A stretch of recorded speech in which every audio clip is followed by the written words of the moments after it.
بسم الله الرحمن الرحيم. الرحمن علم القرآن، خلق الإنسان علمه البيان. الشمس والقمر بحسبان، والنجم والشجر يسجدان. والسماء رفعها ووضع الميزان، ألا تطغوا في الميزان،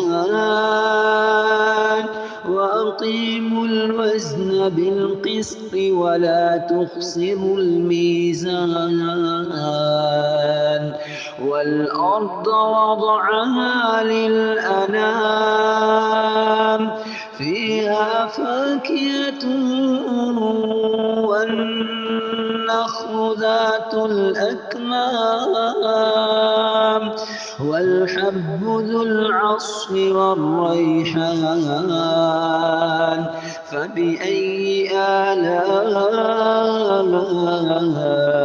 ربكما تكذبان؟ خلق الإنسان من صلصال كالفخار، وخلق الجان من مارد من نار. فبأي آلاء ربكما تكذبان؟ مرج البحرين يلتقيان، بينهما برزخ لا يبغيان. فبأي آلاء ربكما تكذبان؟ يخرج منهما اللؤلؤ والمرجان. فبأي آلاء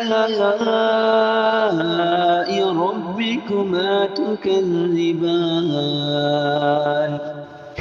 وله الجوار المنشآت في البحر كالأعلام.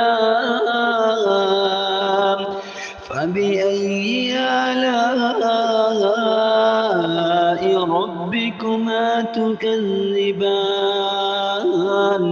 كل من عليها فان، ويبقى وجه ربك ذو الجلال والإكرام. فبأي آلاء ربكما تكذبان؟ يسأله من في السماوات والأرض، كل يوم هو في شأن. فبأي آلاء ربكما تكذبان؟ سنفرغ لكم أيها الثقلان. فبأي آلاء ربكما تكذبان؟ يا معشر الجن والإنس إن استطعتم أن تنفذوا من أقطار السماوات والأرض فانفذوا، لا تنفذون إلا بسلطان. فبأي آلاء ربكما تكذبان؟ يرسل عليكما شواظ من نار ونحاس فلا تنتصران فبأي آلاء ربكما تكذبان فإذا انشقت السماء فكانت وردة كالدهان فبأي آلاء ربكما تكذبان فيومئذ لا يسأل عن ذنبه إنس ولا جان فبأي آلاء ربكما تكذبان يعرف المجرمون بسيماهم فيؤخذ بالنواصي والأقدام